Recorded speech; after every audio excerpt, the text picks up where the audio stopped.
ਸਤਿ ਸ਼੍ਰੀ ਅਕਾਲ। ਲੋਕਰਨ ਚੈਨਲ ਪੰਜਾਬੀ ਦੇਖ ਰਹੇ ਸਾਰੇ ਦਰਸ਼ਕਾਂ ਨੂੰ ਜੀ ਆਇਆਂ। ਮੈਂ ਗੁਰਜਿੰਦਰ ਸਿੰਘ ਭੰਗੂ। ਦੋਸਤੋ, ਅੱਜ ਮੇਰੇ ਨਾਲ ਖਾਸ ਮਹਿਮਾਨ ਹਾਜ਼ਰ ਨੇ। ਗੱਲਬਾਤ ਕਰਾਂਗੇ ਪੰਜਾਬ ਦੀ ਰਾਜਨੀਤੀ ਦੇ ਉੱਤੇ। ਸਰਦਾਰ ਕੁਲਵੰਤ ਸਿੰਘ। ਕੁਲਵੰਤ ਸਿੰਘ ਜੀ, ਬਹੁਤ ਬਹੁਤ ਸਵਾਗਤ ਜੀ ਤੁਹਾਡਾ ਲੋਕਰਨ ਤੇ। ਬਹੁਤ ਧੰਨਵਾਦ ਗੁਰਜਿੰਦਰ ਜੀ। ਜੀ ਕੁਲਵੰਤ ਜੀ, ਆਖਰ ਪੰਜਾਬ ਦੀ ਸਿਆਸੀ ਤਸਵੀਰ ਧੁੰਦਲੀ ਹੈ।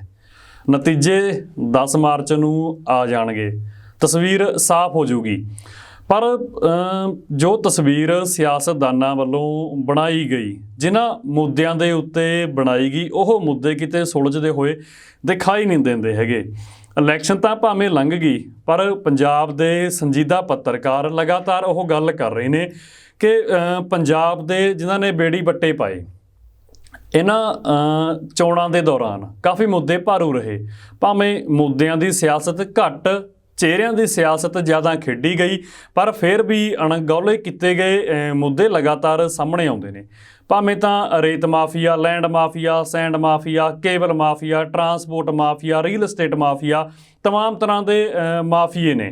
ਪਰ ਸਰਕਾਰ ਇਸ ਗੱਲ ਦਾ ਦਾਅਵਾ ਕਰਦੀ ਰਹੀ ਕਿ ਅਸੀਂ ਕਾਬੂ ਪਾ ਲਿਆ ਮਾਫੀਆ ਦੇ ਉੱਤੇ, ਤੇ ਇਸ ਮਾਫੀਆ ਦੇ ਉੱਤੇ ਕਾਬੂ ਪਾ ਕੇ ਸਰਕਾਰ ਅੱਗੇ ਗੱਲ ਲੈ ਕੇ ਜਾਂਦੀ ਰਹੀ ਕਿ ਅਸੀਂ ਤਮਾਮ ਦੁਨੀਆ ਦੇ ਪੰਜਾਬ ਤੋਂ ਬਾਹਰ ਵਸਦੇ ਨਿਵੇਸ਼ਕਾਂ ਨੂੰ ਇਹ ਗੱਲ ਕਹਿਣਾ ਚਾਹੁੰਦੇ ਹਾਂ ਕਿ ਪੰਜਾਬ ਦੇ ਵਿੱਚ ਆ ਕੇ ਤੁਸੀਂ ਨਿਵੇਸ਼ ਕਰੋ, ਤਾਂ ਜੋ ਪੰਜਾਬ ਆਪਣੇ ਪੈਰਾਂ ਸਿਰ ਹੋ ਸਕੇ। ਪਰ ਜਦੋਂ ਅਖਬਾਰਾਂ ਸਰਕਾਰਾਂ ਦੀਆਂ ਪੋਲਾਂ ਖੋਲ੍ਹਦੀਆਂ ਨੇ, ਅਖਬਾਰਾਂ ਕਹਿੰਦੀਆਂ ਨੇ ਕਿ ਪੰਜਾਬ ਤੁਸੀਂ ਛੱਡਿਆ ਕਿੱਥੇ ਹੈ, ਪੰਜਾਬ ਦੀ ਤੁਸੀਂ ਸਾਰੀ ਮਿੱਟੀ ਪੱਟਤੀ, ਰਹਿ ਕਿੱਥੇ ਗਿਆ ਪੰਜਾਬ। ਕਿੰਨੇ ਨਾਮ ਨਿਕਲ ਕੇ ਆਉਂਦੇ ਨੇ, ਕਿੰਨੇ ਮੰਤਰੀਆਂ ਦਾ ਕਹਿ ਸਕਦੇ ਹਾਂ ਕਿ ਆਪਾਂ ਪਿਛਲੇ 'ਚ ਨਾਮ ਨਿਕਲ ਕੇ ਆਇਆ ਸੀ, ਅਹੁਦੇ ਤੱਕ ਚਲੇ ਗਏ ਸੀ, ਪਰ ਗੱਲ ਨਹੀਂ ਬਣੀ ਹੈਗੀ। ਸਿਆਸਤ ਤੇ ਸਿਆਸਤਦਾਨ ਉੱਥੇ ਹੀ ਅੜੇ ਰਹੇ ਕਿ ਅਸੀਂ ਵਿਕਾਸ ਕਰਤਾ, ਭਾਵੇਂ ਪੰਜਾਬ ਪੁੱਟ ਸੁੱਟਿਆ। ਦੂਜੇ ਪਾਸੇ ਉਦਯੋਗ ਨੂੰ ਲੈ ਕੇ ਸਰਕਾਰ ਕਹਿੰਦੀ ਕਿ ਆ ਕੇ ਇੱਥੇ ਨਿਵੇਸ਼ ਕਰੋ, ਪਰ ਰਿਪੋਰਟਾਂ ਕਹਿੰਦੀਆਂ ਨੇ ਕਿ ਜਿੰਨੇ ਤੁਹਾਡੇ MOU ਸਾਈਨ ਹੋਏ ਸੀ ਉਹਦੇ 'ਚੋਂ ਸਿਰੇ ਤਾਂ ਕੋਈ ਚੜ੍ਹਿਆ ਨਹੀਂ। 300 ਤੁਸੀਂ ਸਾਈਨ ਕਰਕੇ ਆਏ ਸੀ। ਸਾਈਨ ਕਰਨ ਤੋਂ ਬਾਅਦ ਜਿੰਨੇ ਤੁਸੀਂ ਪ੍ਰੋਗਰਾਮ ਰੱਖੇ ਗਏ ਸੀ ਉਦਯੋਗ ਦੇ ਨਿਵੇਸ਼ ਨੂੰ ਲੈ ਕੇ, ਉਹ ਪ੍ਰੋਗਰਾਮ ਤਾਂ ਹੋਏ ਨਹੀਂ, ਪਰ ਖਾਲੀ ਖਜ਼ਾਨੇ 'ਤੇ ਵਾਧੂ ਦਾ ਤੁਹਾਡਾ ਬੋਝ ਪਿਆ ਇਹਨਾਂ ਨੂੰ। ਤੇ ਇਸ ਦੇ ਵਿਚਾਲੇ ਚੱਲਦਿਆਂ ਕੇਂਦਰ ਸਰਕਾਰ ਇੱਕ ਹੋਰ ਫੈਸਲਾ ਲੈ ਲੈਂਦਾ 3 ਖੇਤੀ ਕਾਨੂੰਨਾਂ ਤੋਂ ਬਾਅਦ। BBMB ਦਾ ਫੈਸਲਾ, ਭਾਖੜਾ ਬਿਆਸ ਮੈਨੇਜਮੈਂਟ ਬੋਰਡ ਨੂੰ ਇੱਕ ਛੋਟੇ ਜਿਹੇ ਤਰਕ ਦੇ ਆਧਾਰ ਦੇ ਉੱਤੇ ਕੇਂਦਰ ਦੀ ਹਕੂਮਤ, ਕੇਂਦਰੀ ਹੁਕਮਰਾਨ ਪੰਜਾਬ ਤੇ ਹਰਿਆਣਾ ਨੂੰ ਲਾਂਭੇ ਕਰ ਦਿੰਦੇ ਆ। ਹਰਿਆਣਾ ਬੋਲਦਾ ਨਹੀਂ ਕਿਉਂਕਿ ਹਰਿਆਣਾ ਦੇ ਵਿੱਚ BJP ਦੀ ਸਰਕਾਰ ਹੈ।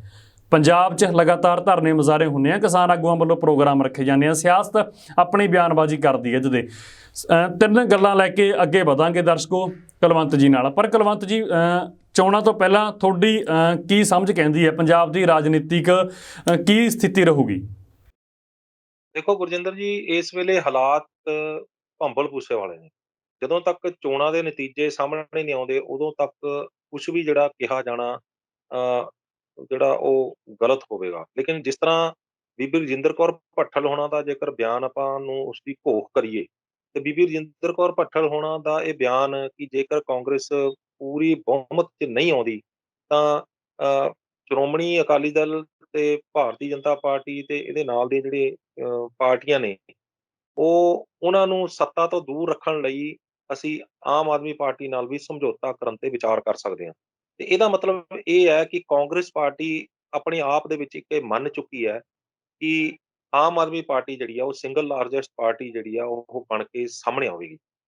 ਇਹਦੇ ਨਾਲ ਜੇਕਰ ਆਪਾਂ BJP ਦੇ ਇੱਕ ਆਗੂ ਦਾ ਬਿਆਨ ਅਗਰ ਆਪਾਂ ਦੇਖੀਏ, ਅਸ਼ਵਨੀ ਕੁਮਾਰ ਦਾ, ਤਾਂ ਉਹਨਾਂ ਦਾ ਵੀ ਇਹ ਕਹਿਣਾ ਸੀਗਾ ਕਿ ਭਾਵੇਂ ਸਾਨੂੰ ਵੋਟਾਂ ਨਾ ਪਾਈਆਂ ਜਾਣ, ਪਰ ਤੁਸੀਂ ਆਮ ਆਦਮੀ ਪਾਰਟੀ ਨੂੰ ਨਾ ਪਾਇਓ, ਹੋਰ ਭਾਵੇਂ ਜਿਹਨੂੰ ਮਰਜ਼ੀ ਪਾ ਦਿਓ, ਏਦੋਂ ਤਾਂ ਭਾਵੇਂ ਤੁਸੀਂ ਉਹ ਕਿਸੇ ਹੋਰ ਨੂੰ ਪਾ ਦਿਓ ਵੋਟਾਂ, ਕਾਂਗਰਸ ਨੂੰ ਪਾ ਦਿਓ ਜਾਂ ਕਿਸੇ ਹੋਰ ਨੂੰ ਪਾ ਦਿਓ।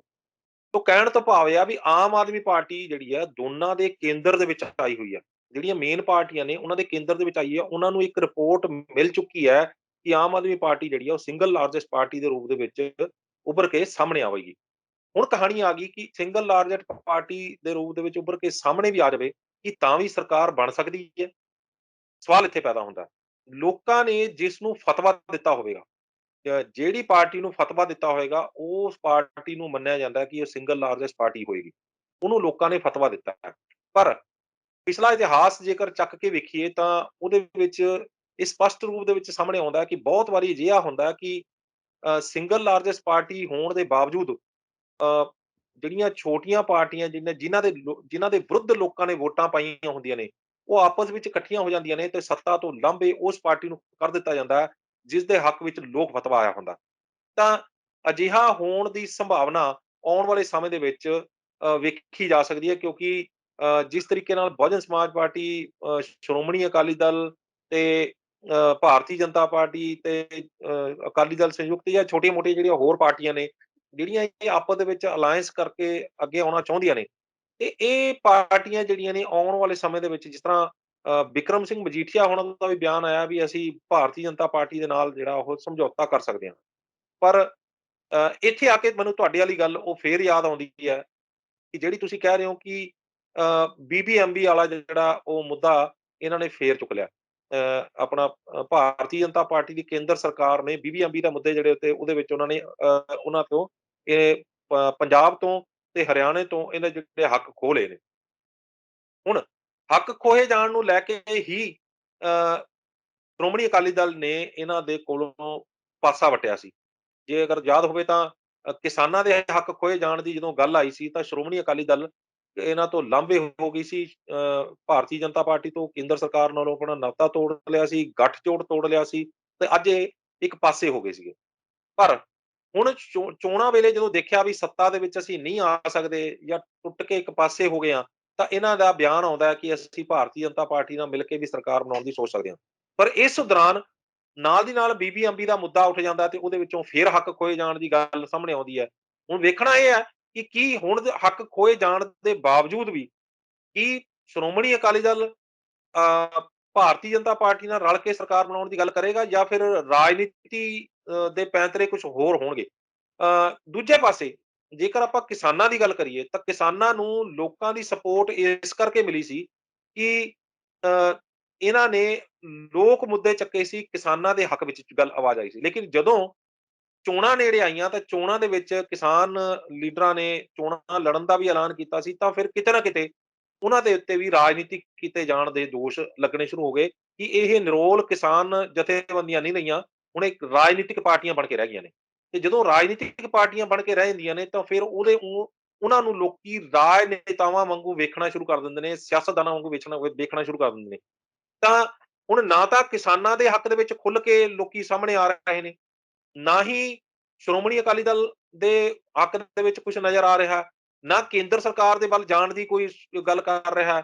ਬਾਕੀ ਬਚਦੀ ਹੈ ਆਮ ਆਦਮੀ ਪਾਰਟੀ, ਤੇ ਆਮ ਆਦਮੀ ਪਾਰਟੀ ਜਿਹੜੀ ਹੈਗੀ ਆ ਉਹ ਸਿੰਗਲ ਲਾਰਜੈਸਟ ਪਾਰਟੀ ਦੇ ਰੂਪ ਦੇ ਵਿੱਚ ਸਾਹਮਣੇ ਆਵੇਗੀ, ਇਹ ਤਾਂ ਮੰਨਿਆ ਜਾ ਰਿਹਾ ਹੈ। ਪਰ ਸੱਤਾ ਨੂੰ ਹਾਸਲ ਕਰ ਪਵੇਗੀ, ਇਹ ਹਾਲੇ ਭੰਬਲ ਭੂਸਾ ਪਿਆ ਹੋਇਆ। ਕਿਉਂਕਿ ਲੰਘੇ ਸਮੇਂ ਦੇ ਦੌਰਾਨ ਜਦੋਂ ਇਹਨਾਂ ਨੇ ਡੇਰਾ ਸੱਚਾ ਸੌਦਾ ਦੇ ਜਿਹੜੇ ਮੁਖੀ ਰਾਮ ਰਹੀਮ ਨੂੰ ਜੇਲ੍ਹ ਦੇ ਵਿੱਚੋਂ ਬਾਹਰ ਕੱਢਿਆ ਸੀਗਾ, ਤਾਂ ਉਦੋਂ ਸਾਰਾ ਦਾ ਸਾਰਾ ਗਣਿਤ ਉਹ ਵਿਗੜ ਗਿਆ ਸੀਗਾ, ਕਿਉਂਕਿ ਇੱਕ ਫਤਵਾ ਜਿਹੜਾ ਸੀ ਉਹ ਡੇਰੇ ਵੱਲੋਂ ਜਾਰੀ ਕੀਤਾ ਗਿਆ ਸੀ ਆਪਣੇ ਅਨੁਯਾਈਆਂ ਨੂੰ ਕਿ ਤੁਸੀਂ ਜਿਹੜੀ ਆ ਉਹ ਭਾਰਤੀ ਜਨਤਾ ਪਾਰਟੀ ਦੇ ਤੱਕੜੀ ਨੂੰ ਜਿਹੜੇ ਆ ਉਹ ਸਪੋਰਟ ਕਰਨੀ ਹੈ। ਤੇ ਜਦੋਂ ਇਹ ਸਪੋਰਟ ਕਰਨ ਦੀ ਗੱਲ ਆਈ ਸੀ ਤਾਂ ਉਦੋਂ ਫਿਰ ਜਿੰਨਾ ਵੀ ਗਣਿਤ ਕਿਸਾਨਾਂ ਦੇ ਹੱਕ 'ਚ, ਚਾਹੇ ਤੁਸੀਂ ਉਹਨੂੰ ਆਮ ਆਦਮੀ ਪਾਰਟੀ ਦੇ ਹੱਕ ਦੇ ਵਿੱਚ, ਚਾਹੇ ਕਿਸੇ ਦੇ ਵੀ ਹੱਕ ਦੇ ਵਿੱਚ ਜਾਣ ਦੀ ਗੱਲ ਕੀਤੀ ਜਾ ਰਹੀ ਸੀ, ਉਹ ਸਾਰਾ ਦਾ ਸਾਰਾ ਗਣਿਤ ਵਿਗੜ ਕੇ ਕੁਛ ਦਾ ਕੁਛ ਹੋਰ ਹੀ ਬਣ ਗਿਆ। ਹੁਣ ਵੇਖਣਾ ਇਹ ਹੋਵੇਗਾ ਕਿ ਜਿਹੜੀ ਵੋਟ ਡੇਰਾ ਸੱਚਾ ਸੌਦਾ ਦੇ ਲੋਕਾਂ ਨੇ ਤੋੜੀ ਹੋਏਗੀ, ਉਹ ਵੋਟ ਕੀ ਕਾਂਗਰਸ ਦੀ ਟੁੱਟੇਗੀ? ਕੀ ਭਾਰਤੀ ਜਨਤਾ ਪਾਰਟੀ ਦੀ ਆਪਣਾ ਕੈਡਰ ਹੋਏਗਾ ਉਹ ਵਾਲਾ? ਕੀ ਉਹ ਕਿਸੇ ਹੋਰ ਪਾਰਟੀ ਦੀ ਟੁੱਟੇਗੀ? ਜਿਨ੍ਹਾਂ ਪਾਰਟੀਆਂ ਦੀ ਇਹ ਵੋਟ ਟੁੱਟੇਗੀ, ਉੱਥੋਂ ਕਿਹਨੂੰ ਫ਼ਰਕ ਕਿੱਦਾਂ ਪਏਗਾ, ਇਹ ਆਉਣ ਵਾਲਾ ਸਮੇਂ ਦੇ ਵਿੱਚ ਕਲੀਅਰ ਹੋ ਪਾਏਗਾ। ਲੇਕਿਨ ਭੰਬਲ ਭੂਸਾ ਜਿਹੜਾ ਇਹ ਉਦੋਂ ਜ਼ਿਆਦਾ ਪੈ ਗਿਆ। ਸਾਰੇ ਪਾਸੇ ਜਿਹੜੇ ਆ ਸਿਸਟਮ ਗੜਬੜ ਚੱਲ ਰਿਹਾ, ਲੇਕਿਨ ਲੋਕ ਇਹ ਚਾਹੁੰਦੇ ਨੇ ਇਸ ਵੇਲੇ ਕਿ ਕਿਤੇ ਵੀ ਅਜਿਹਾ ਕੰਮ ਨਾ ਹੋ ਜਾਵੇ ਕਿ ਜਿਹੜੇ ਪਾਰਟੀਆਂ ਦੇ ਵਿਰੁੱਧ ਲੋਕ ਫਤਵਾ ਆਇਆ ਹੋਵੇ, ਉਹੀ ਲੋਕਾਂ ਨੂੰ ਫੇਰ ਜਿਹੜੀ ਆ ਉਹ ਸੱਤਾ ਦੇ ਉੱਤੇ ਉਹ ਇਕੱਠੀਆਂ ਹੋ ਕੇ ਜਿਹੜੀਆਂ ਉਹ ਕਾਬਜ਼ ਹੋ ਜਾਣ। ਇਹਦਾ ਖਮਿਆਜਾ ਆਪਾਂ ਲੰਘੇ ਸਮੇਂ ਦੇ ਦੌਰਾਨ ਆਪਾਂ ਭੁਗਤ ਚੁੱਕੇ ਹਾਂ, ਜਦੋਂ ਕੈਪਟਨ ਅਮਰਿੰਦਰ ਸਿੰਘ ਨੇ ਅਰੁਣ ਜੇਤਲੀ ਨੂੰ ਹਰਾ ਦਿੱਤਾ ਸੀ ਅੰਮ੍ਰਿਤਸਰ ਸੀਟ ਤੋਂ, ਤੇ ਹਾਰੇ ਹੋਏ ਅਰੁਣ ਜੇਤਲੀ ਵਿੱਤ ਮੰਤਰੀ ਬਣ ਗਏ ਸਨ। ਤੇ ਜਦੋਂ ਵਿੱਤ ਦੀ ਗੱਲ ਆਈ ਸੀ, ਪੰਜਾਬ ਦੇ ਮੁੱਖ ਮੰਤਰੀ ਬਾਰ-ਬਾਰ ਜਾਂਦੇ ਸੀ ਪੰਜਾਬ ਵਾਸਤੇ ਵਿੱਤ ਲੈਣ ਲਈ, ਤਾਂ ਫਿਰ ਉਹਨਾਂ ਨੂੰ ਮਿਲਣ ਤੱਕ ਦਾ ਸਮਾਂ ਨਹੀਂ ਦਿੱਤਾ ਜਾਂਦਾ ਸੀਗਾ। ਉਹਨਾਂ ਨੂੰ ਵਿੱਤ ਤੱਕ ਕੀ ਮਿਲਣਾ ਸੀਗਾ।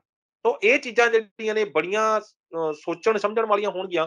ਕਿ ਜੇਕਰ ਇਹ ਹਾਰੀਆਂ ਹੋਈਆਂ ਪਾਰਟੀਆਂ ਨੂੰ ਹੱਥ ਵਿੱਚ ਸੱਤਾ ਆਉਂਦੀ ਹੈ, ਕੀ ਉਹ ਪੰਜਾਬ ਦੇ ਹਿੱਤਾਂ ਦੀ ਗੱਲ ਸੋਚਣਗੇ? ਕੀ ਉਹ ਪੰਜਾਬ ਦੇ ਹਿੱਤਾਂ ਦੇ ਲਈ ਕੁਛ ਕਰਨਗੇ? ਕਿਉਂਕਿ ਉਹਨਾਂ ਨੂੰ ਤਾਂ ਇਹ ਪਤਾ ਹੋਏਗਾ ਵੀ ਸਾਨੂੰ ਕਿਹੜਾ ਲੋਕਾਂ ਨੇ ਵੋਟਾਂ ਪਾਈਆਂ ਨੇ, ਤੇ ਜੇਕਰ ਲੋਕਾਂ ਨੇ ਵੋਟਾਂ ਨਹੀਂ ਪਾਈਆਂ ਤਾਂ ਫਿਰ ਉਹ ਆਪਣੀਆਂ ਮਨਮਰਜ਼ੀਆਂ ਵੀ ਆਉਣ ਵਾਲੇ ਸਮੇਂ ਦੇ ਵਿੱਚ ਕਰ ਸਕਦੀਆਂ ਨੇ। ਤੇ ਇਹ ਨੁਕਸਾਨ ਜਿਹੜਾ ਇਹ ਕੁੱਲ ਮਿਲਾ ਕੇ ਲੋਕ ਫਤਵੇ ਦੇ ਜਿਹੜਾ ਉਹ ਵਿਰੁੱਧ ਹੋਏਗਾ, ਲੋਕ ਫਤਵੇ ਦੇ ਵਿਰੁੱਧ ਜਿਹੜੀਆਂ ਸਾਰੀਆਂ ਚੀਜ਼ਾਂ ਜਾਣਗੀਆਂ ਤੇ ਆਮ ਲੋਕਾਂ ਦਾ ਇਹਦੇ ਨਾਲ ਭਾਰੀ ਨੁਕਸਾਨ ਹੋਣ ਵਾਲਾ ਹੈ। ਤੇ ਜਿੱਥੋਂ ਤੱਕ ਭਾਰੀ ਵਾਅਦੇ ਕੀਤੇ ਗਏ ਨੇ ਵੀ ਆਹ ਵੀ ਕਰ ਦਿਆਂਗੇ, ਉਹ ਵੀ ਕਰ ਦਿਆਂਗੇ, ਤੇ ਆਉਣ ਵਾਲੇ ਸਮੇਂ ਦੇ ਵਿੱਚ ਫਿਰ ਜਨਤਾ ਨੂੰ ਭਾਰੀ ਟੈਕਸਾਂ ਦਾ ਵੀ ਸਾਹਮਣਾ ਕਰਨ ਲਈ ਜਿਹੜਾ ਉਹ ਤਿਆਰ ਰਹਿਣਾ ਪਏਗਾ, ਕਿਉਂਕਿ ਇੱਕ ਪਾਸੇ ਟੈਕਸ, ਦੂਜੇ ਪਾਸੇ ਪੈਟਰੋਲ ਦੀ ਕੀਮਤ ਜਿਹੜੀ ਆ ਉਹ ਡੀਜ਼ਲ ਦੀ ਕੀਮਤਾਂ ਵੀ ਵੱਧ ਰਹੀਆਂ ਨੇ। ਇਹ ਸਾਰੀ ਦੀ ਸਾਰੀ ਜਿਹੜੀ ਚੀਜ਼ ਹੈ ਇਸ ਨੂੰ ਧਿਆਨ 'ਚ ਰੱਖ ਕੇ ਤੇ ਪਹਿਲਾਂ ਹੀ ਤਿਆਰੀਆਂ ਕਰ ਲੈਣੀਆਂ ਚਾਹੀਦੀਆਂ ਨੇ ਕਿ ਆਉਣ ਵਾਲੇ ਸਮੇਂ ਦੇ ਵਿੱਚ ਮਹਿੰਗਾਈ ਜਿਹੜੀ ਆ ਉਹ ਸਿਖਰਾਂ ਤੇ ਪਹੁੰਚੇਗੀ। ਜੀ ਕਲਵੰਤ ਜੀ, ਕਿਹਾ ਜਾਂਦਾ ਹੈ ਕਿ ਜੋ ਬੀਜੇਪੀ ਦੀ ਰਾਜ ਕਰ ਰਹੀ ਧਿਰ ਹੈ ਕੇਂਦਰ ਦੇ ਵਿੱਚ, ਉਹ ਜਿੱਦ ਫੜ ਲੈਂਦੀ ਹੈ ਇੱਕੋ ਗੱਲ ਨੂੰ ਲੈ ਕੇ। ਤੁਸੀਂ ਇੱਕ ਤਾਂ ਜ਼ਿਕਰ ਕੀਤਾ ਬੀਬੀਐਮਬੀ ਮਾਮਲੇ ਦਾ, ਦੂਜਾ ਜ਼ਿਕਰ ਕੀਤਾ ਕਿ ਕੈਪਟਨ ਅਮਰਿੰਦਰ ਸਿੰਘ ਵੱਲੋਂ ਅਰੁਣ ਜੇਟਲੀ ਨੂੰ ਹਰਾ ਦਿੱਤਾ ਗਿਆ ਸੀ। ਅਰੁਣ ਜੇਟਲੀ ਵਿੱਤ ਮੰਤਰੀ ਬਣੇ, ਉਸ ਤੋਂ ਬਾਅਦ ਮਿਲਣ ਦਾ ਸਮਾਂ ਵੀ ਨਹੀਂ ਪੰਜਾਬ ਦੇ ਲੀਡਰਾਂ ਨੂੰ ਦਿੱਤਾ ਗਿਆ, ਵਿੱਤ ਤਾਂ ਕੀ ਦੇਣਾ ਸੀ। ਹੁਣ ਫਿਰ ਬੀਜੇਪੀ ਸਰਕਾਰ ਉਸੇ ਆਪਣੀ ਜਿੱਦ ਨੂੰ ਲੈ ਕੇ ਅੱਗੇ ਵਧ ਰਹੀ ਹੈ। ਉਹ ਜਿੱਦ ਜਿਹੜੀ 3 ਖੇਤੀ ਕਾਨੂੰਨਾਂ 'ਚ ਨਜ਼ਰ ਆਈ ਸੀ, ਜਦੋਂ ਪੰਜਾਬ ਇਹ ਗੱਲ ਕਹਿੰਦਾ ਕਿ ਤੁਸੀਂ ਫੈਡਰਲਿਜ਼ਮ ਤੇ ਹਮਲਾ ਕਰ ਰਹੇ ਹੋ, ਤੁਸੀਂ ਸੂਬੇ ਦੇ ਵੱਧ ਅਧਿਕਾਰਾਂ ਤੇ ਡਾਕੇ ਮਾਰ ਰਹੇ ਹੋ, ਪੰਜਾਬ ਨੂੰ ਤੁਸੀਂ ਸੀਮਿਤ ਕਰ ਦੇਣਾ ਚਾਹੁੰਦੇ ਹੋ ਤੇ ਅਸੀਂ ਸੀਮਿਤ ਪੰਜਾਬ ਨੂੰ ਵੇਖਣਾ ਨਹੀਂ ਚਾਹੁੰਦੇ, ਤਾਂ ਫਿਰ ਜਿਹੜੀ ਇਹ ਜਿੱਦ ਹੈ ਆਪਣੇ ਹੀ ਲੋਕਾਂ ਦੇ ਨਾਲ, ਜਦੋਂ ਪੰਜਾਬ ਕਹਿੰਦਾ ਕਿ ਬੀਬੀਐਮਬੀ ਮਾਮਲੇ ਦੇ ਵਿੱਚ ਤੁਸੀਂ ਆਪਣਾ ਫੈਸਲਾ ਵਾਪਸ ਲਵੋ, ਤਾਂ ਬੀਜੇਪੀ ਸਰਕਾਰ ਆਖਰ ਇਹ ਜਿੱਦੀ ਰਵੱਈਆ ਲੈ ਕੇ ਅੱਗੇ ਕਿਉਂ ਵਧ ਰਹੀ ਹੈ ਪੰਜਾਬ ਵੱਲ? ਦੇਖੋ ਗੁਰਜਿੰਦਰ ਜੀ, ਤੁਸੀਂ ਇਸ ਨੂੰ ਧਿਆਨ ਨਾਲ ਸਮਝੋ ਕਿ ਕੇਂਦਰ ਦੀ ਬੀਜੇਪੀ ਸਰਕਾਰ ਪਿਛਲੇ ਸਮੇਂ ਤੋਂ ਲੈ ਕੇ ਹੁਣ ਤੱਕ ਕਦੇ ਵੀ ਜਿਹੜੀ ਆ ਉਹ ਪੰਜਾਬ ਹਿਤੈਸ਼ੀ ਨਜ਼ਰ ਨਹੀਂ ਆਈ। ਜੇਕਰ ਆਪਾਂ ਗੱਲ ਕਰੀਏ ਸਭ ਤੋਂ ਪਹਿਲੀ ਤਾਂ ਆਪਾਂ ਨੂੰ ਇਹ ਸੋਚਣਾ ਪਏਗਾ ਵੀ ਇਹ ਹੋ ਕਿਉਂ ਰਿਹਾ? ਉਹ ਇਸ ਕਰਕੇ ਰਿਹਾ ਕਿਉਂਕਿ ਪੰਜਾਬ ਦੇ ਵਿੱਚ ਬੀਜੇਪੀ ਦੇ ਹੱਕ ਦੇ ਵਿੱਚ ਬਹੁਤੇ ਲੋਕੀ ਨਹੀਂ ਹੈਗੇ। ਬੀਜੇਪੀ ਦਾ ਵੋਟ ਬੈਂਕ ਬਹੁਤਾ ਨਹੀਂ ਹੈਗਾ। ਇਹ ਗੱਲ ਵੱਖਰੀ ਆ ਵੀ ਡੇਰਾ ਸੱਚਾ ਸੌਦਾ ਦੇ ਕੋਲੋਂ ਫਤਵਾ ਜਾਰੀ ਕਰਾ ਕੇ ਹੁਣ ਵੋਟਾਂ ਕੁਝ ਪੈ ਜਾਣ ਤੇ ਕੁਝ ਰੂਪ ਰੇਖਾ ਵੱਖਰੀ ਬਣ ਜਾਵੇ। ਲੇਕਿਨ ਅਸਲ ਜਿਹੜਾ ਅਗਰ ਵੋਟ ਬੈਂਕ ਦੇਖਿਆ ਜਾਵੇ ਤਾਂ ਇਹ ਉਹੀ ਵੋਟ ਬੈਂਕ ਹੋਵੇਗਾ ਜਿਹੜਾ ਕਿਸੇ ਟਾਈਮ ਅਕਾਲੀ ਦਲ ਦੇ ਹੱਕ 'ਚ ਵੀ ਭੁਗਤ ਚੁੱਕਿਆ। 2002 ਤੋਂ 2007 ਦੇ ਦੌਰਾਨ ਜਿਹੜਾ ਕਾਂਗਰਸ ਦੇ ਵਿਰੁੱਧ ਵੀ ਭੁਗਤ ਚੁੱਕਿਆ, ਤੇ ਹੁਣ ਜਿਹੜਾ ਜੇਕਰ ਉਹ ਭਾਰਤੀ ਜਨਤਾ ਪਾਰਟੀ ਦੇ ਹੱਕ ਵਿੱਚ ਭੁਗਤਿਆ ਤਾਂ ਫਿਰ ਇਹਨੂੰ ਪੱਕਾ ਵੋਟ ਬੈਂਕ ਨਹੀਂ ਕਿਹਾ ਜਾ ਸਕਦਾ। ਇਹ ਫਲਕਚੁਏਟ ਹੋ ਰਿਹਾ ਵੋਟ ਬੈਂਕ ਹੈ। ਇਹ ਇੱਕ ਬਾਬੇ ਦੇ ਕਹਿਣ ਦੇ ਉੱਤੇ ਸਾਰਾ ਕੁਝ ਹੋਵੇਗਾ, ਤੇ ਇਹ ਚੀਜ਼ ਨੂੰ ਆਪਾਂ ਬੀਜੇਪੀ ਦਾ ਵੋਟ ਬੈਂਕ ਨਹੀਂ ਮੰਨ ਸਕਦੇ। ਇਸ ਕਰਕੇ ਬੀਜੇਪੀ ਦਾ ਵੋਟ ਬੈਂਕ ਪੰਜਾਬ ਦੇ ਵਿੱਚ ਨਾ ਹੋਣ ਕਰਕੇ ਤੇ ਉਸ ਚੱਕਰ ਨੂੰ ਲੈ ਕੇ ਬੀਜੇਪੀ ਪੰਜਾਬ ਦੇ ਹਿੱਤਾਂ ਨੂੰ ਲੈ ਕੇ ਧਿਆਨ ਵਿੱਚ ਕਦੇ ਵੀ ਨਹੀਂ ਰੱਖੇਗੀ, ਕਿਉਂਕਿ ਉਹਨਾਂ ਨੂੰ ਪਤਾ ਹੈ ਵੀ ਸਾਡੇ ਹੱਕ ਦੇ ਵਿੱਚ ਵੋਟਾਂ ਤਾਂ ਪੈ ਨਹੀਂ ਰਹੀਆਂ, ਤੇ ਕਿਉਂ ਨਾ ਫਿਰ ਆਪਾਂ ਆਪਣੇ ਮੁਤਾਬਕ ਹੀ ਚੱਲਿਆ ਜਾਵੇ। ਤਾਂ ਫਿਰ ਇੱਕ ਤਾਂ ਇਹਦੇ ਪਿੱਛੇ ਦਾ ਕਾਰਨ ਇਹ ਰਹਿ ਗਿਆ। ਦੂਜੇ ਨੰਬਰ ਦੇ ਉੱਤੇ ਪੰਜਾਬ, ਅਗਰ ਉੱਤਰ ਭਾਰਤ ਦੀ ਗੱਲ ਕੀਤੀ ਜਾਵੇ ਤਾਂ ਉੱਤਰ ਭਾਰਤ ਦੇ ਵਿੱਚ ਕੁੱਲ ਮਿਲਾ ਕੇ ਅਗਰ ਐਮਪੀ ਦੀਆਂ ਸੀਟਾਂ ਦੇਖੀਆਂ ਜਾਣ, 35 ਤੋਂ 40 ਬਣਦੀਆਂ ਨੇ, ਚਾਹੇ ਉਹ ਜੰਮੂ ਕਸ਼ਮੀਰ ਲਾ ਲਓ, ਚਾਹੇ ਉਹ ਤੁਸੀਂ ਹਿਮਾਚਲ ਲਾ ਲਓ, ਚਾਹੇ ਪੰਜਾਬ ਲਾ ਲਓ, ਹਰਿਆਣਾ ਲਾ ਲਓ, ਇਹ ਸਾਰੀਆਂ 35 ਤੋਂ 40 ਸੀਟਾਂ ਬਣਦੀਆਂ ਨੇ। ਤੇ 35-40 ਸੀਟਾਂ ਜਿਹੜੀਆਂ ਨੇ ਉਹਨਾਂ ਨੂੰ ਕੇਂਦਰ ਦੀ ਸਰਕਾਰਾਂ ਜਾਂ ਕੇਂਦਰ ਦੀਆਂ ਮੁੱਖ ਪਾਰਟੀਆਂ ਇਹਨਾਂ ਨੂੰ ਕੁਝ ਵੀ ਨਹੀਂ ਸਮਝਦੀਆਂ, ਕਿਉਂਕਿ ਯੂਪੀ, ਬਿਹਾਰ, ਬੰਗਾਲ, ਤਾਮਿਲਨਾਡੂ, ਇਹ ਵਾਲੀਆਂ ਜਿਹੜੀਆਂ ਸਟੇਟਾਂ ਨੇ ਇਹ ਵੱਡੀਆਂ-ਵੱਡੀਆਂ ਸਟੇਟਾਂ ਨੇ, ਤੇ ਇੱਥੋਂ ਇਹਨਾਂ ਨੂੰ ਵੱਡੀਆਂ ਜਿਹੜੀਆਂ ਨੇ ਉਹ ਜ਼ਿਆਦਾ ਭਾਰੀ ਤਾਦਾਦ ਵਿੱਚ ਸੀਟਾਂ ਆਉਂਦੀਆਂ ਨੇ, ਤੇ ਇਸ ਕਰਕੇ ਉਹ ਇਹਨਾਂ ਸੀਟਾਂ ਦੇ ਉੱਤੇ ਜੇਕਰ ਉਹ ਚਾਹੁੰਦੇ ਨੇ ਵੀ ਸਾਨੂੰ ਨਹੀਂ ਵੀ ਕੁਝ ਮਿਲਦਾ ਤਾਂ ਉਹ ਇਹਨਾਂ ਦੀ ਬਹੁਤੀ ਪਰਵਾਹ ਨਹੀਂ ਕਰਦੇ। ਤੇ ਇਹੋ ਕਾਰਨ ਹੈ ਕਿ ਨਾ ਤਾਂ ਇਹਨਾਂ ਨੇ ਕਦੇ ਜੰਮੂ ਕਸ਼ਮੀਰ ਦੀ ਪਰਵਾਹ ਕੀਤੀ ਹੈ, ਤੇ ਧਾਰਾ 370 ਦੀ ਜੇਕਰ ਗੱਲ ਕੀਤੀ ਜਾਵੇ ਤਾਂ ਜੰਮੂ ਕਸ਼ਮੀਰ ਦੇ ਵਿੱਚ ਵੀ ਉਹ ਕੋਈ ਪਰਵਾਹ ਨਹੀਂ ਕੀਤੀ, ਉਹਨਾਂ ਨੂੰ ਵੋਟ ਬੈਂਕ ਦੀ ਪਰਵਾਹ ਨਹੀਂ ਹੈਗੀ। ਨਾ ਇਹਨਾਂ ਨੇ ਪੰਜਾਬ ਦੇ ਹਿੱਤਾਂ ਦੀ ਗੱਲ ਪਰਵਾਹ ਕੀਤੀ ਹੈ ਕਿ ਪੰਜਾਬ ਦੇ ਵਿੱਚੋਂ ਵੀ ਇਹਨਾਂ ਨੇ ਖੇਤੀ ਕਾਨੂੰਨ ਜਿਹੜੇ ਉਹ ਲਾਗੂ ਕਰ ਦਿੱਤੇ ਗਏ। ਮੰਨ ਲਿਆ ਕਿ ਇਹਨਾਂ ਨੇ ਖੇਤੀ ਕਾਨੂੰਨ ਵਾਪਸ ਲੈ ਲਏ, ਪਰ ਉਹ ਗਲਗੂਠਾ ਲੈ ਕੇ ਵਾਪਸ ਲੈ ਗਏ ਨੇ, ਉਹ ਏਦਾਂ ਵਾਪਸ ਨਹੀਂ ਹੋਏ। ਜੇਕਰ ਤੁਸੀਂ ਇਹਨੂੰ ਦੇਖਿਆ ਜਾਵੇ ਤਾਂ ਇਹ 5 ਸਟੇਟਾਂ ਦੀ ਜਿਹੜੀ ਜੇਕਰ ਚੋਣਾਂ ਨੇੜੇ ਨਾ ਆਉਂਦੀਆਂ ਹੁੰਦੀਆਂ, ਯੂਪੀ ਦੇ ਵਿੱਚ ਇਹਨਾਂ ਨੂੰ ਲੱਗਦਾ ਨਾ ਹੁੰਦਾ ਵੀ ਯੂਪੀ ਜਿਹੜੀ ਆ ਅਸੀਂ ਹਾਰ ਜਾਵਾਂਗੇ, ਕਿਉਂਕਿ ਉੱਥੇ ਮੇਨ ਜਿਹੜੀ ਮੁੱਖ ਸਟੇਟ ਹੈਗੀ ਇਹਨਾਂ ਦੀ, ਉਸਦੇ ਸਿਰ ਦੇ ਉੱਤੇ ਇਹਨਾਂ ਦੇ ਹੱਥ ਦੇ ਵਿੱਚ ਕੇਂਦਰ ਦੀ ਸੱਤਾ ਆਉਂਦੀ ਹੈ। ਉਹ ਨਤੀਜੇ ਪਹਿਲਾਂ ਵੇਖ ਚੁੱਕੇ ਸੀ। ਤਾਮਿਲਨਾਡੂ ਹਾਰ ਗਏ ਸੀਗੇ, ਇਹ ਉੱਥੇ ਹਾਰ ਗਏ ਸੀਗੇ, ਆਪਣਾ ਬੰਗਾਲ ਹਾਰ ਚੁੱਕੇ ਸੀਗੇ, ਇੱਕ ਛੱਤੀਸਗੜ੍ਹ ਦੇ ਵਿੱਚ ਵੀ ਪਤਾ ਨਹੀਂ ਇੱਕ ਸਟੇਟ ਹੋਰ ਸੀਗੀ। ਇਹ ਮੁੱਖ 3-4 ਸਟੇਟਾਂ ਉੱਥੋਂ ਹਾਰ ਸੀ। ਜਦੋਂ 5 ਸਟੇਟਾਂ ਦੀ ਵਾਰੀ ਆਈ ਸੀ ਤਾਂ 3 ਸਟੇਟਾਂ ਵੱਡੀਆਂ ਇਹਨਾਂ ਨੇ ਹਾਰੇ ਸੀਗੇ, ਤੇ ਇਹਨਾਂ ਨੂੰ ਡਰ ਸੀਗਾ ਕਿ ਇਹ 5 ਸਟੇਟਾਂ ਜਿਹੜੀਆਂ ਹੁਣ ਹੋਰ ਜਿਹੜੀ ਇਲੈਕਸ਼ਨ ਹੋਣ ਜਾ ਰਹੀ ਹੈ, ਜੇਕਰ ਇੱਥੇ ਵੀ ਅਸੀਂ ਹਾਰ ਦਾ ਸਾਹਮਣਾ ਵੇਖਦੇ ਹਾਂ ਤਾਂ ਇਹਦੇ ਨਾਲ ਜਿਹੜਾ ਆਉਣ ਵਾਲੇ ਸਮੇਂ ਦੇ ਵਿੱਚ ਜੇਕਰ 2024 ਦੇ ਵਿੱਚ ਜਦੋਂ ਐਮਪੀ ਦੀਆਂ ਵੋਟਾਂ ਪੈਂਦੀਆਂ ਨੇ ਤਾਂ ਉਸ ਵੇਲੇ ਸਾਨੂੰ ਜਿਹੜਾ ਬੜਾ ਵੱਡਾ ਨੁਕਸਾਨ ਚੁੱਕਣਾ ਪਏਗਾ। ਇਸ ਕਰਕੇ ਇਹਨਾਂ ਨੇ ਖੇਤੀ ਕਾਨੂੰਨਾਂ ਨੂੰ ਉਸ ਵੇਲੇ ਹੱਥ ਜੋੜ ਕੇ ਮਾਫੀ ਮੰਗਦਿਆਂ ਹੋਇਆ ਵਾਪਸ ਲੈ ਲਏ। ਬਟ ਇਹਨੂੰ ਆਪਾਂ ਕਿਸਾਨਾਂ ਦੀ ਜਿੱਤ ਨਹੀਂ ਕਹਾਂਗੇ, ਇਹ ਬੀਜੇਪੀ ਦੀ ਕੇਂਦਰ ਸਰਕਾਰ ਦਾ ਇੱਕ ਵੱਡਾ ਪੈਂਤਰਾ ਮੰਨਿਆ ਜਾਏਗਾ।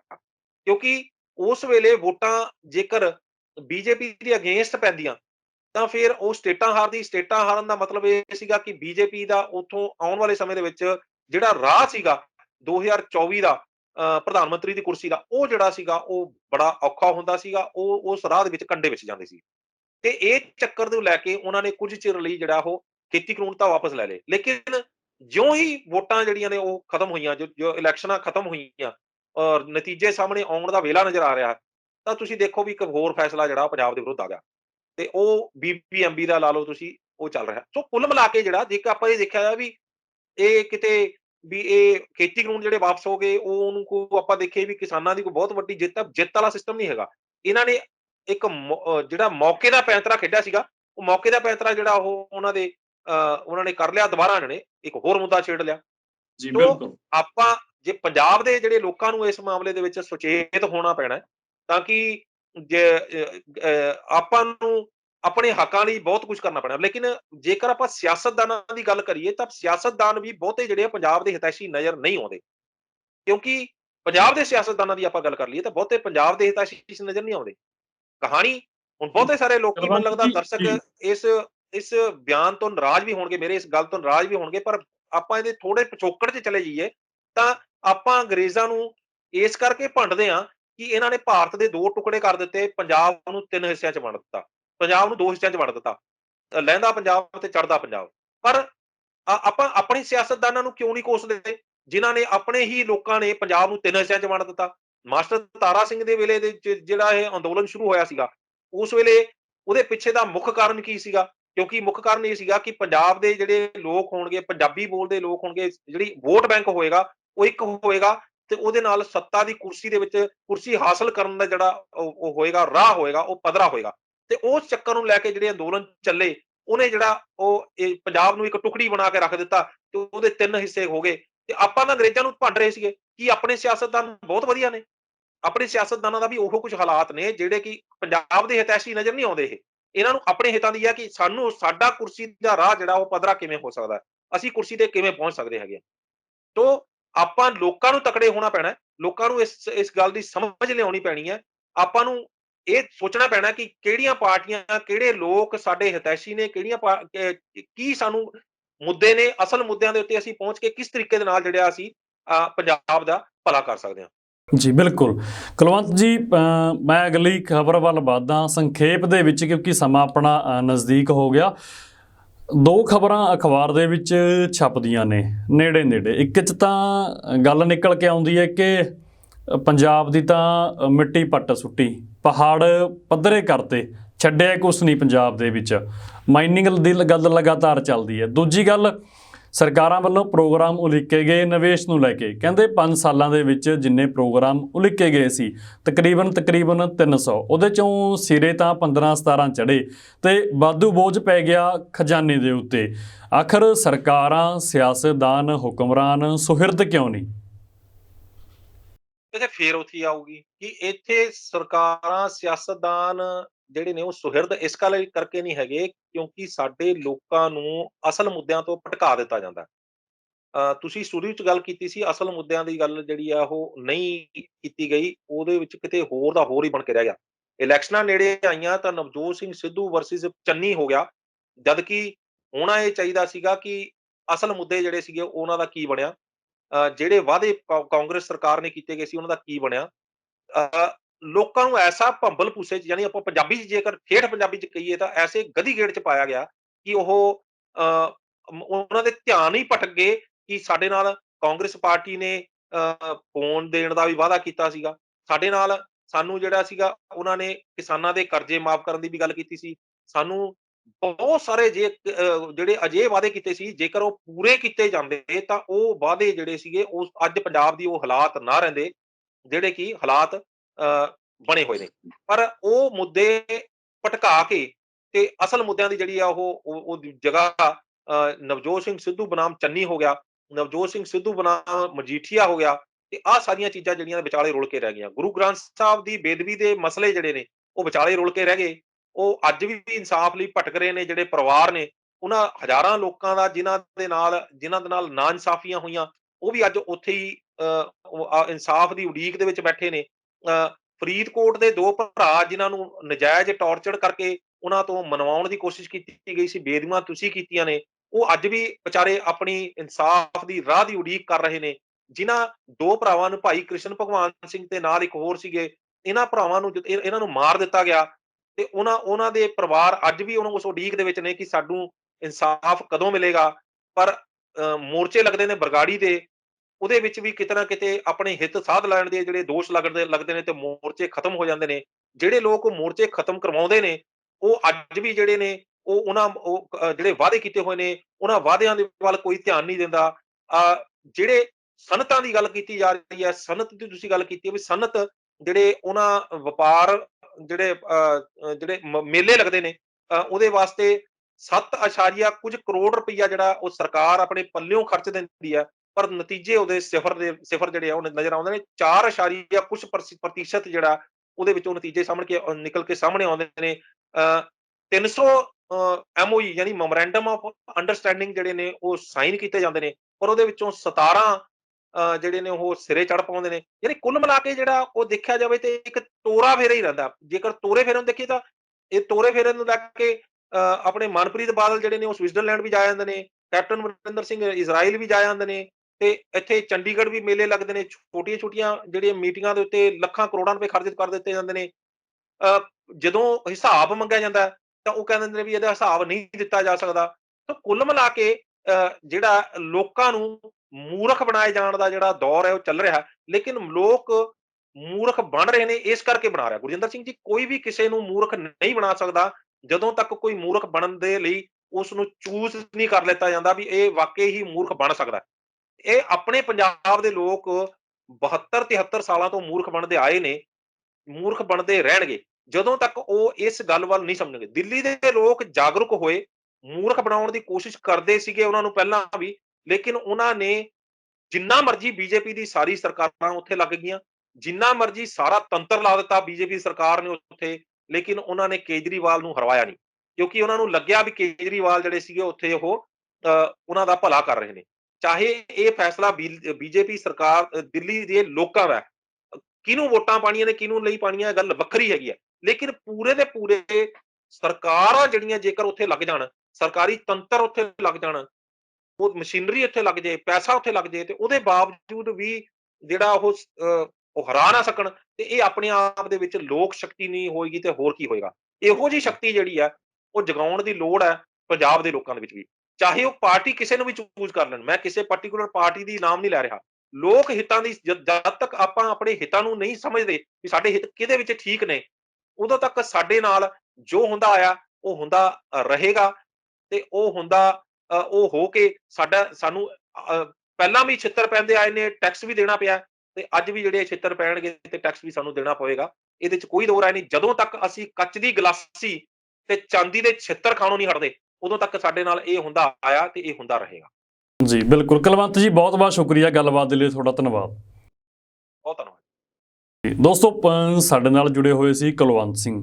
ਕੁਲਵੰਤ ਜੀ ਨਾਲ ਅਸੀਂ ਪੰਜਾਬ ਦੀ ਸਿਆਸਤ ਤੇ ਮੁੱਦਿਆਂ ਦੀ ਗੱਲਬਾਤ ਕੀਤੀ। ਤੁਸੀਂ ਸਾਨੂੰ ਹਰ ਵਾਰ ਦੀ ਤਰ੍ਹਾਂ ਇਸ ਵਾਰ ਵੀ ਪ੍ਰੋਗਰਾਮ ਦਾ ਸੁਝਾਅ ਕਮੈਂਟ ਬਾਕਸ ਦੇ ਵਿੱਚ ਜ਼ਰੂਰ ਭੇਜਿਓ, ਤੇ ਤੁਸੀਂ ਜੁੜੇ ਰਹੋ ਤੁਹਾਡੇ ਆਪਣੇ ਚੈਨਲ ਲੋਕ ਰਾਣਾ ਚੈਨਲ ਪੰਜਾਬੀ ਤੇ। ਧੰਨਵਾਦ।